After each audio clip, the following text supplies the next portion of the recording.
Hello and welcome to episode 11 of Chicago Business Podcast. I am your host, Drew Sekula, and today we welcome Jim Japczyk, the CFO of Optimas Solutions. Jim's had an interesting career path across public and private equity-backed companies and has some great stories to share with us here today.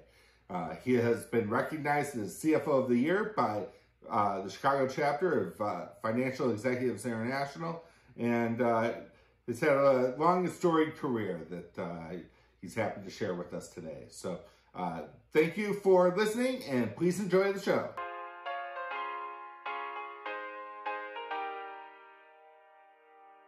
Hello and welcome to episode 11 of Chicago Business Podcast. Today we welcome Jim Japczyk, the Chief Financial Officer of Optimas Solutions, the leading global distributor and service provider of fastening and supply chain solutions for manufacturers seeking to improve efficiency and profitability. Thanks for joining us today, Jim. Thanks for having me, Drew. Great to have you on. We met just about a year ago at a networking event there with the Financial Executives International.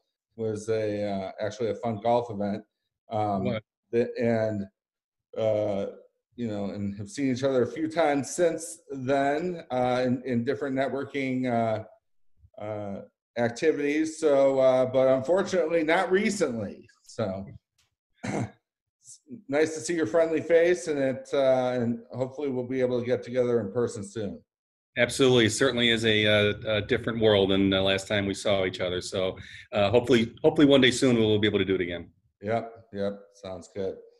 If we could start off, well, you know what, I do like to begin with the beverage of the day. Today, we are keeping it simple. So I'll let you introduce it.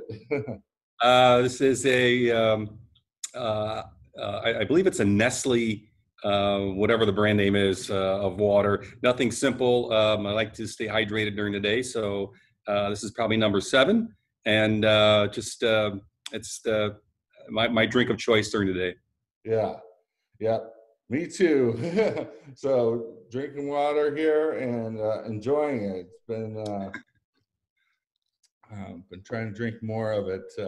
Get your gallons in during the day. So right. Nice. Well, if you could start by maybe taking us through your origin story a little bit and talk about your kind of your initial connections to Chicago and briefly touch on your career journey. I'm gonna definitely we'll dig into some of the professional career over time, but if you could kind of give us a high level overview to start, that would be great. Sure. I was born and raised in Chicago, and have spent just about 95% of my life living and working in the Chicago area. Schooling, of course, local with that, Loyola University undergrad, DePaul graduate school. Right now, and for the last 32 years, I call home Elmhurst, Illinois, western suburb. And over the last 30 plus years in my career, has really seen and focused on the manufacturing and distribution sectors. Some brand name stops, if you will, along the way include Grainger. Spent 9 years at Grainger, Oil-Dri Corporation in the late 90s. My first CFO role came in 2000 at a industrial supply distributor and manufacturer in Des Plaines called Dual Company. And then after that, have had a few more stops, all within the private equity ownership landscape. So pretty happy with being able to enjoy career stops that have been for just about, for the most part, just really challenging, rewarding, just a lot of fun. I love what I do, and it's all kind of coming together here at Optimas. I've been here since September of this year, and it's been just a really interesting ride, and I enjoy improvements.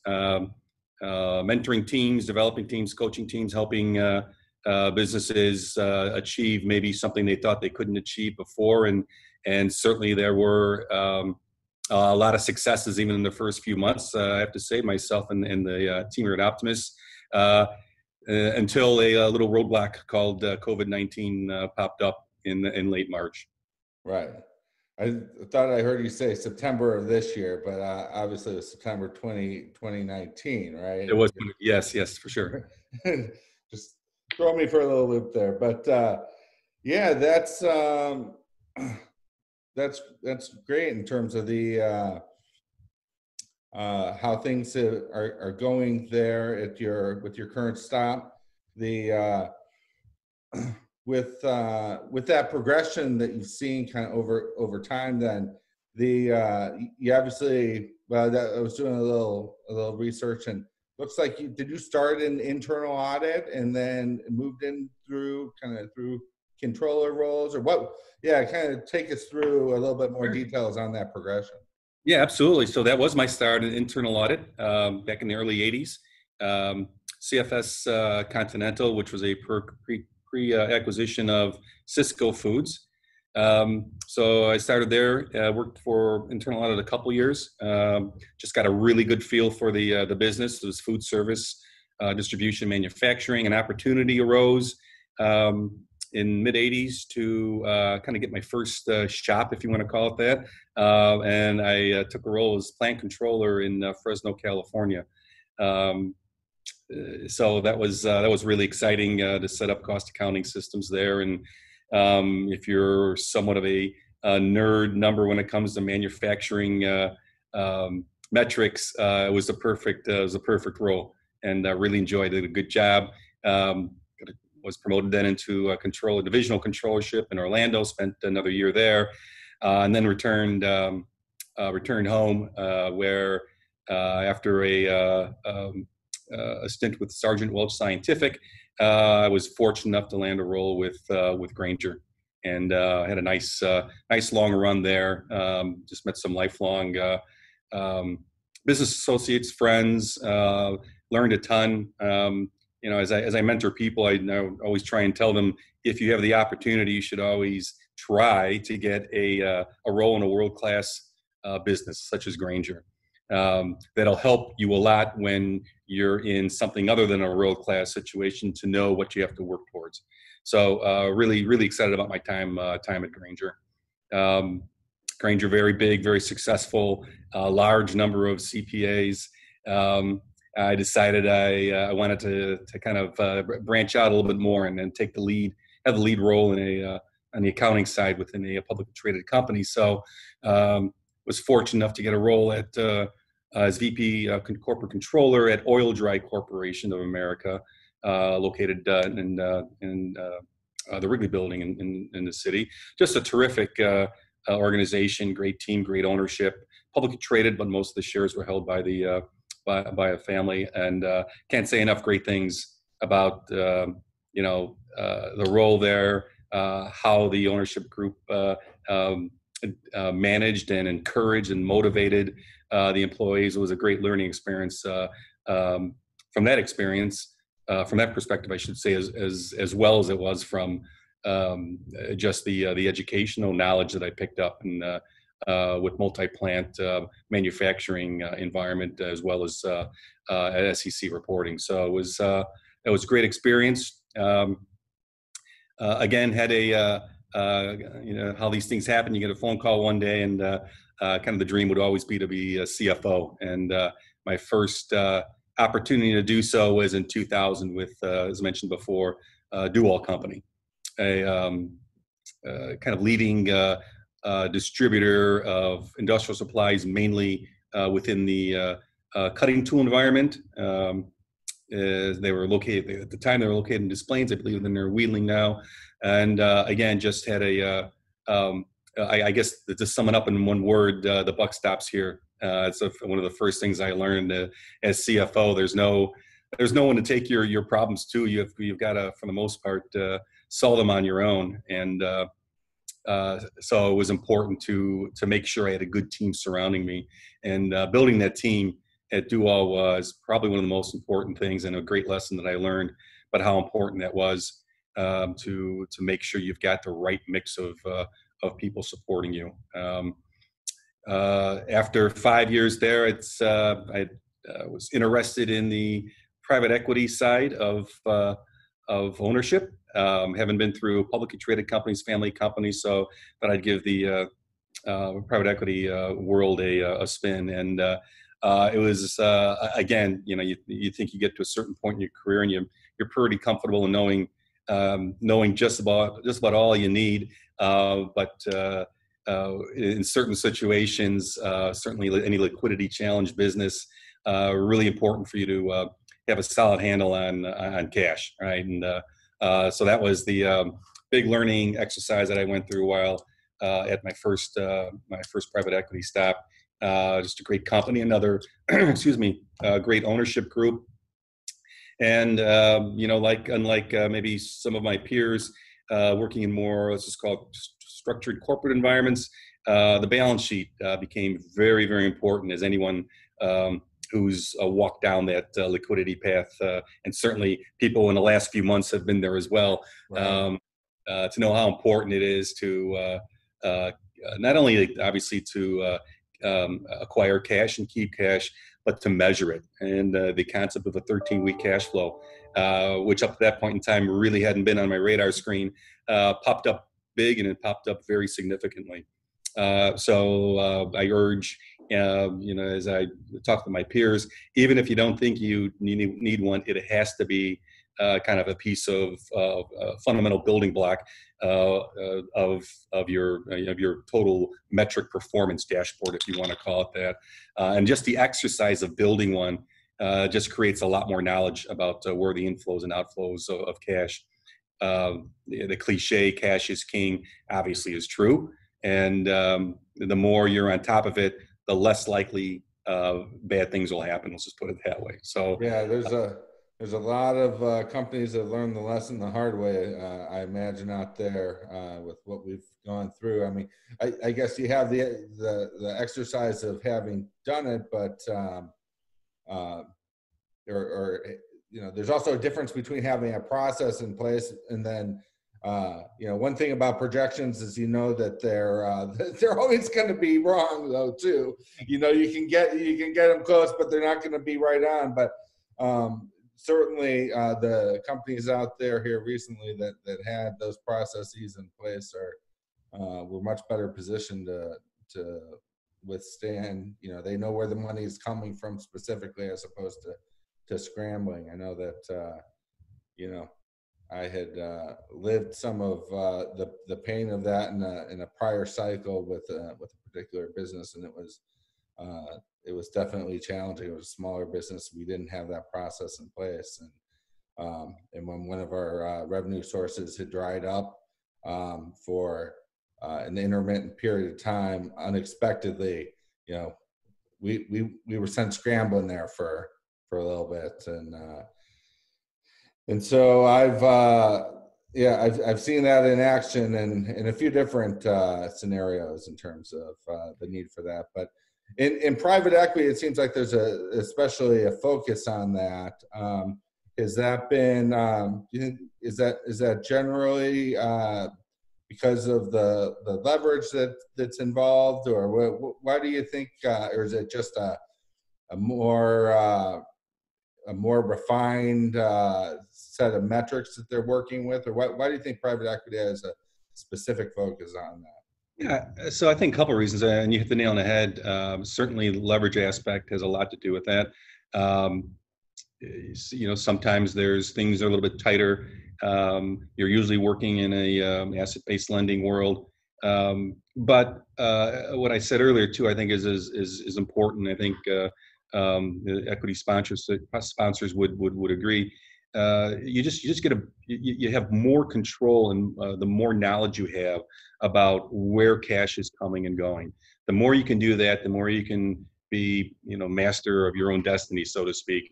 So I think that's really important. It's the best way to really understand how the business is flowing. Again, at the end of the day, everything eventually ends up to be a cash world. So I think it's probably for both of those reasons that there's such an emphasis on equity. And I'll just add one more thing, Drew, and probably in your case, if you don't think you need it, that's probably the time you need it, right? Because when it does come time, when there's a problem, it's possibly, I don't want to say too late, but it's really difficult then to try and scramble and pull something together when there's more pressure from a liquidity perspective. Right. Yeah, I definitely agree with you there. It's interesting also the kind of bridge between there and then, the importance of, or the focus on EBITDA numbers within private equity, because they're, they're, related, but quite different too when you look at cash inflows and cash outflows versus, some of the, all the metrics that are run based off of EBITDAs and valuations. It's interesting. I've always found that focus on EBITDA because of the continued capital expenditures that are usually required in kind of keeping a business at least growing, right?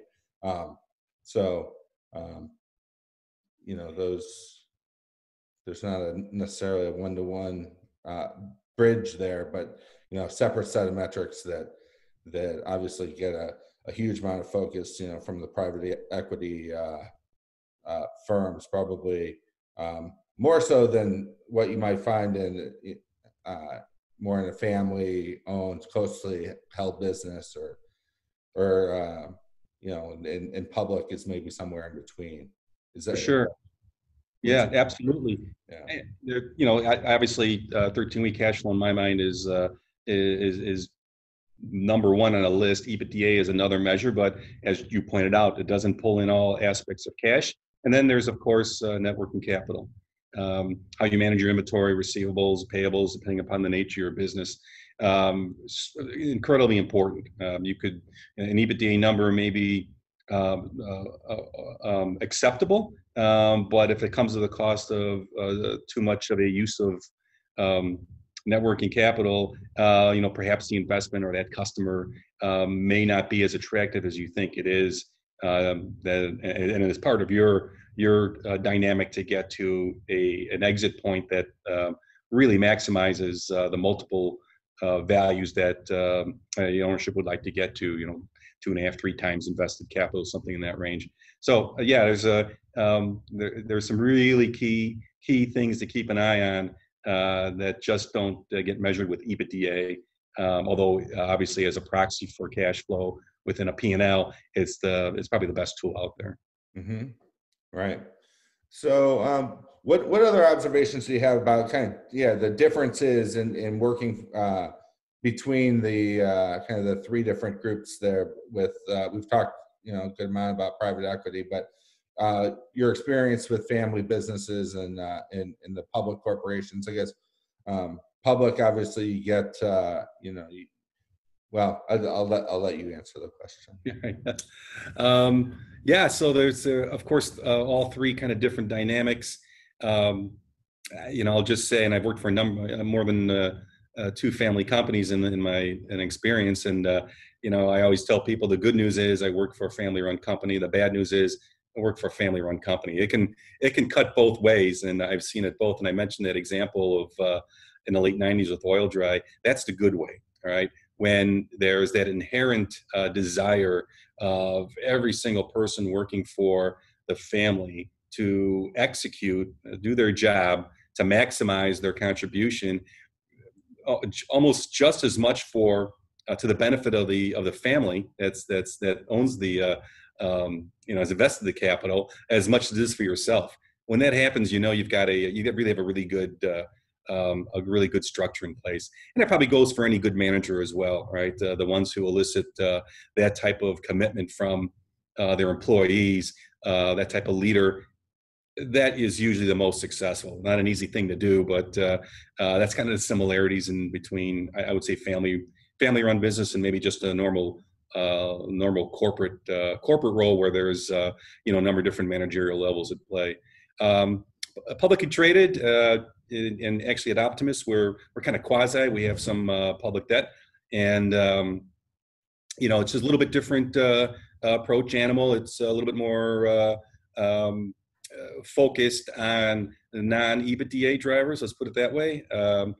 I wouldn't say it's any more challenging. Just different. Adds another layer of thinking and thought and workflow added to the process. And then just private equity in general, it's a space I really enjoy. I love the immediacy, the focus, directional, collaborative. You really feel like you're part of valuation growth, and that's what really gets me excited about that type of role. So all different and all good in their own right. Just a matter of what you're looking to maximize your own performance from. Right. So, in so doing and trying to create that additional value, there's kind of always been that that balance from a finance leadership perspective of the keep us out of trouble end of it to make our business better. How have you kind of balanced those, and where do you how do you do both with limited resources? So I think it's really boils down to I'll use the word efficiency, productivity. I usually, I say usually, but the experiences I've had, there's been some. I'll just use the word tarnish or performance treading in the water, so to speak, and maybe things haven't developed as beneficial to the ownership group from a valuation perspective as they thought when they bought the business. So usually what I do when I come in is to take a look at the entire business, but I'll start with the finance team and just really scratch my head and just ask why do we have these people doing these roles? What's the process involved here? And the example I always use is businesses grow over time, if not managed properly, becomes like a game of Tetris. I don't know, Drew, if you remember that game. The blocks coming down, and initially they come down very smooth and even. Everything fits, no spaces. And then as the game speeds up, it's more difficult to flip things around, and you end up with a lot of holes, a lot of inefficient laying of those bricks until you lose the game, right? It times out. So that happens a lot with many businesses, at least from what I've seen. And the key is to go back in and really figure out exactly where the workflow is, what resources do you need on that.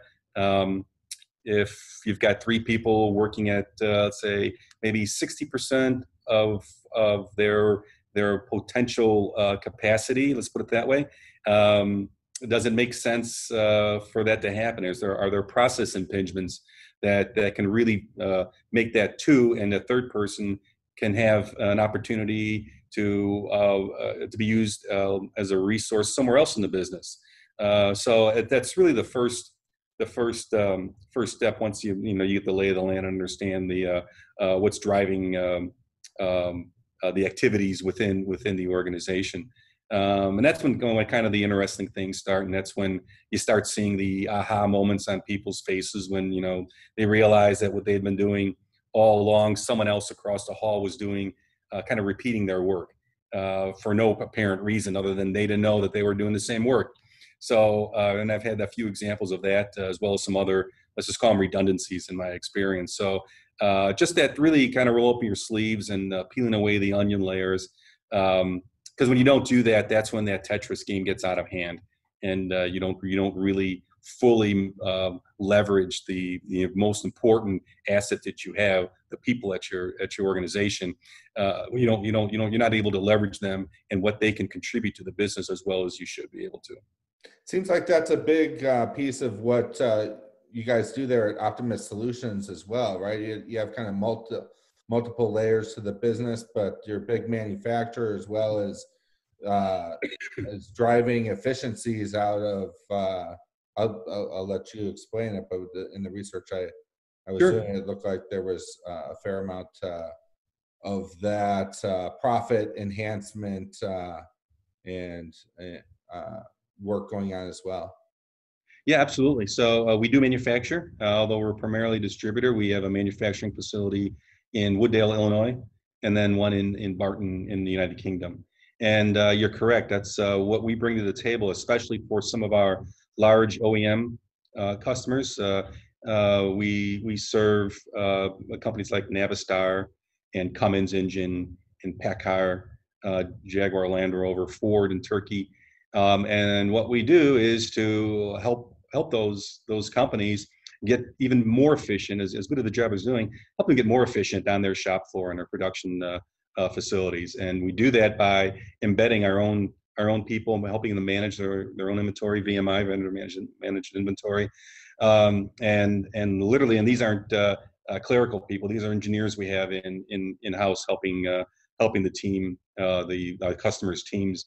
To maximize what their performance is. And we even have that built into our the agreements that we have, that we are committed to finding hard dollar savings that we'll share with our customers. So it's been a really great business model, and we've been very pleased with the results. And again, you're not going to be great without great customers. So and we're fortunate to have those.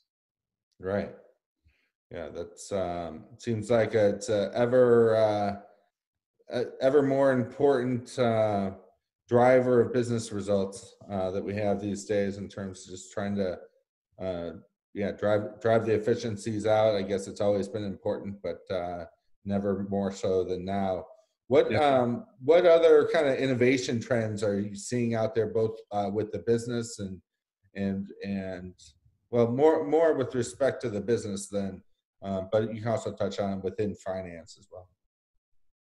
Yeah, so we've, as many companies have, we're a part of that exercise too. E-commerce is big. We've maybe a little bit more so than some of our competitors. I've got a very robust e-commerce site. I was just looking at it last week, and it's just really amazing what our IT team has done to pull that together. And we think that's really going to be leverageable in the future. Not knowing exactly what the world landscape is going to look like, we've also are exploring MRO safety supplies more so than we have done so in the past.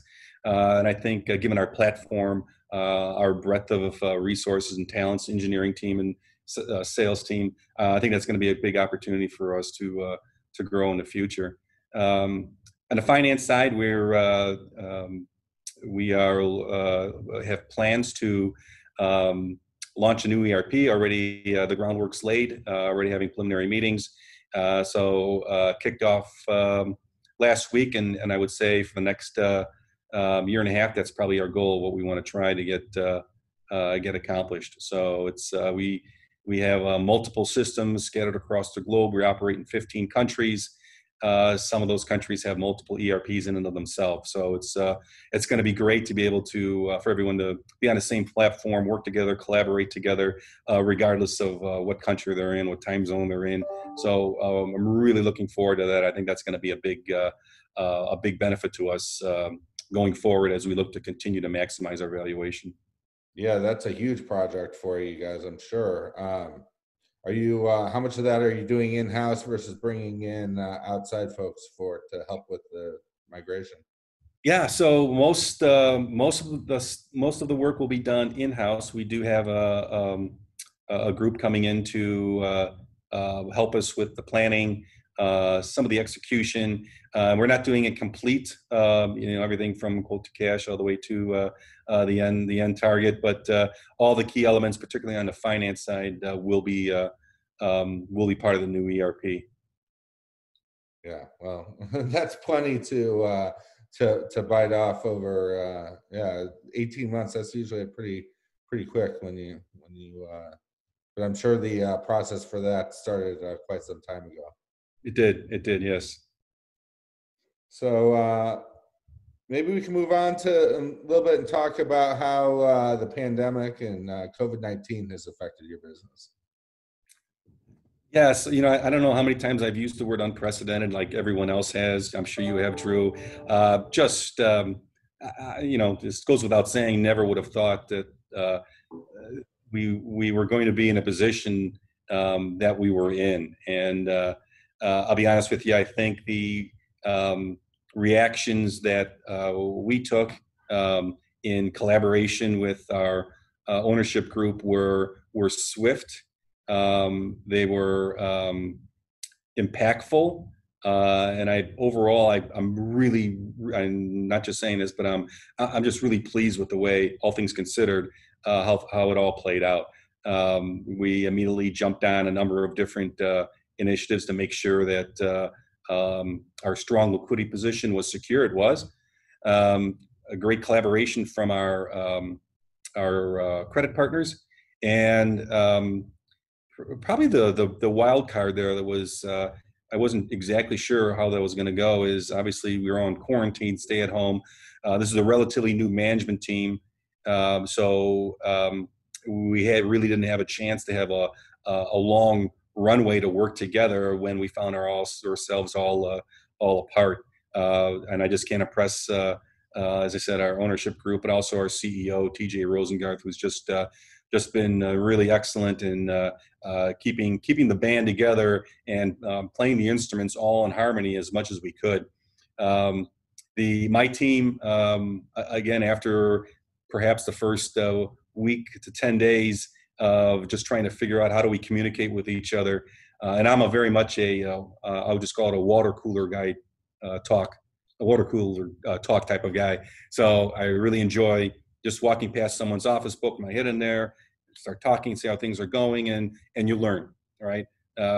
Obviously, that was not possible as we were all in quarantine. So I'm not a big fan of repetitive meetings, but I changed my tune.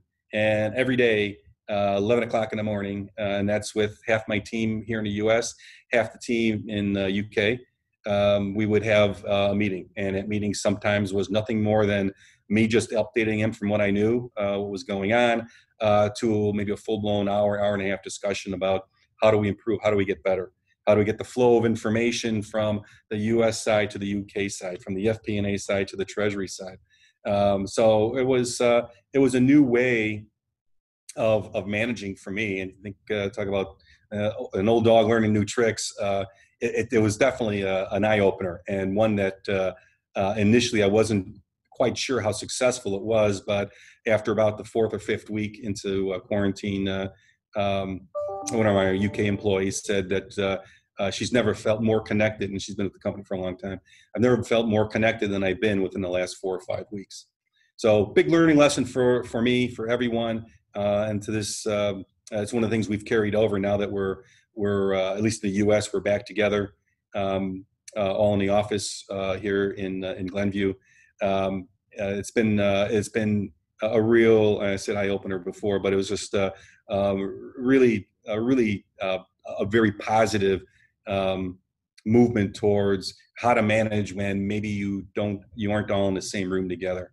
So I think that part is what we learned the most about each other. So overall, just a really good experience, and you just never know when things look. And we saw some lower volumes in April, partial recovery in May, and now going into this last week of June, things are going pretty well. All things considered. So we're on a good pace at the middle of the end of Q1. Things were starting to pick up. New management team really executing, and it was almost palpable. You can feel the excitement building, and then things just shut down. So I'm happy to say things that excitement is building back up again. I was just in a meeting today. It was just really almost. It gets your hair standing up on your arm, right? How optimistic you feel about where things are heading. Yeah, well, that's good to hear that you guys didn't have to, you didn't take too big of a dip there for too long. Obviously, all sorts of businesses were impacted in different ways. So, absolutely, you guys were probably positioned well in your industry and in your field that it was a little bit more modest hit than some. In terms of going back into the office, so Did that require you have to reconfigure any space or do anything? How much work did that all entail for you guys? So as a essential business, we never fully closed the office, but we were very cognizant and aware of concern that everyone had, including myself, from a safety and health perspective. When we did decide to optionally allow people to come back in, we've got a terrific Senior VP of Human Resources, Kate Daly. She laid out the protocol along with our legal counsel, Rick Golden, and really, literally, when you walked in the office from the first day. It was pretty restrictive, I have to say, in a good way. Arrows down the hallways. We are fortunate to have open space in parts of our office. So we scattered people about as much as possible. Very clear protocols, very clear rules, arrows pointing which way to walk so you don't come within 6 feet of anyone, masks on at all times, disinfectant wipes in every office, limits in terms of how many people in a conference room at one time, cleaning up as you go, obviously signs all over the place for the most important thing, which is wash your hands as often as you can. And then, of course, the check-in every day, temperature taken, questions asked about your health, how you're feeling, have you been in contact, where you've been, things like that. Every day, we still do that to this day and probably will for the foreseeable future. So it's been a very safe feeling process that we've put in place here. And I think everyone is comfortable that we're doing everything possible to keep our employees safe and healthy. Right. Yeah, that's sounds like you're doing everything you could, everything you're supposed to be doing, and a little bit extra, right? Just making sure that everybody's safe. So that's great that you guys were able to manage through that without too big of impact, and that you had the additional space. Obviously, there's a lot of companies that are, still working remotely because they haven't, they don't have the same flexibility in reconfiguring their spaces. So, well, that's great. I'd be remiss not to touch on your CFO of the Year award back, a couple years back now, or not even that. So maybe once you get back through, can you maybe talk just a little bit about, what the FEI does there and how you were recognized? Yeah, so I would be remiss not to, and you've mentioned them a couple times, but Financial Executives International, FEI, just an incredible group. And the Chicago chapter is just, has always been good and keeps on getting better year after year. I think about 9 years ago, they launched this CFO of the Year awards, I guess you would call it. Every time I talk about it, by the way, Drew, it's just I'm very proud, but it's I'm slightly embarrassed by it. Most CFOs, at least my peers that I'm aware of, we don't like the spotlight. We try to avoid it at all costs. And I remember sitting as I was one of the nominees, sitting there, just literally praying that I wouldn't get picked. So I wouldn't have to go up and have this thank you note, which thankfully we were all told to prepare before that evening. But it's an award that uses a number of different criteria and a pretty exhaustive discerning process that members of the FEI staff as well as sponsors go through. I had a couple different discussions and interviews. But even as you're all, as the nominees all get together, probably about a month beforehand for a dinner, it was just a really, really positive, collaborative environment. That for everyone to be in that room, everyone won. It was just, and I really do mean that. It was just amazed to see some of the talent that's out there in the Chicago area, in particular for the CFO office. But it's again just a tribute to the FEI and their leadership, Maggie Mortensen and all the key individuals driving success there. That tells you how important that is. That organization is to, in particular the Chicago area. I'll focus on that. It's a really great, as you know, community, and the more we can get together and share and celebrate each other, that just helps us all grow even more. So very much a shock that I want to be perfectly honest with you. Very pleased to have that though, and very thankful. Yeah, no, that's great. And yeah, we're in my interactions, you're definitely one of the guys that stands out, and so not surprising from an outsider perspective a little bit there that a guy like you would win something like that. So that's very kind of you to say that. Thank you. Last thing I'd like to touch on is just kind of involvement in the community and kind of volunteer type things. Saw that you've done some work with like the city of Elmhurst, I believe, and maybe you can talk a little bit about some of the things you do outside of the office as well. Yeah, absolutely. So you had mentioned the city of Elmhurst back in the Depression recession in 2009. Elmhurst, like many communities, was under a lot of pressure as revenue streams were drying up. So I was placed on a task force to review a number of their program spending activities to see where things could be leveraged as much as possible and to improve the overall financial health. Thankfully, Elmhurst was very healthy going into the exercise, and I think there were a number of things that we did to really help out a little bit. Wherever they could, we were recommending trying to collaborate with other communities. Sometimes you have the independent administrative functions, and Elmhurst, I think, had been part of a DuPage County-wide effort to consolidate some of their emergency response services. So that was really heartening. I was very happy and pleased to be able to give back a little bit to the community. A little more maybe on the another venue. I kind of greenfield and started a charity fun run. That was back in 2012, and we had that a number of years, raising money for local pantries, pads, other type of services that were in need. So again, the goal there was to get the community together and be with each other, and along the way help out those who obviously need the help. And it's out there. It was out there then. It's out there now. We just need to keep on working hard to try and provide as much benefit to those who aren't as fortunate as we are, to kind of pull them up as much as we can. Yeah, well, that's great. That's great.